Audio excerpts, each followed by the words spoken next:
Hello, Denise Tan. Lord de Vera naman po ang aking pangalan. Ika-4 na araw na tayo ng masayang buwan ng Mayo. Star Wars Day ngayong A4 na hindi nakasulat sa anumang kalendaryo. May the 4th be with you. Dapat kang batiin.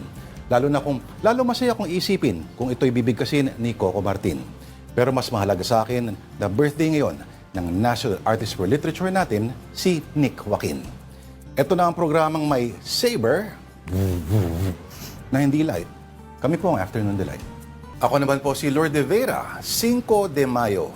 Sa Amerika, pagdiriwang sa kultura ng mga Meksikano. Nagsimula sa anibersaryo ng tinalo ng Mexico noong 1862 ang mga Pranses na sundalo. Pakialam natin mga Pilipino? Zero.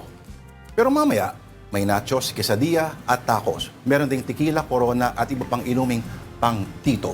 Kaya simula na ang tagay ng programang tunay na mga love of your life. Ito na po ang Afternoon Delight. Lord de Vera naman po ang aking pangalan. 8 bayan sa Albay na sa state of calamity ngayon. Dahil sa pag-ubo ng abo ng Bulkang Mayon.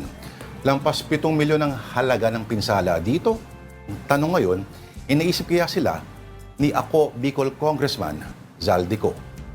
Kami naman, programang aborido lang ng slide. Kami po, Afternoon Delight. Lord de Vera naman ang aking pangalan. Ika-7 araw ng Mayo, handa na ba kayo sa humihinang piso, bulkang nag-aabo, at malagadzila daw na El Nino? Basta kahit anong mangyari, sabay-sabay kayo, bagong Pilipino. Welcome sa programang hindi mang-e-extort because that ain't right. Ito po ang Afternoon Delight.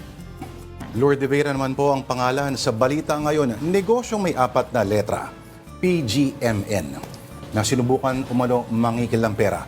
Pero paborito ko sa lahat na may 4 letters. Aba, TGIF. San ka pa? Hudyat niyan, pahinga. 4-letter words, some of the best things in life. Like this little show called Afternoon Delight.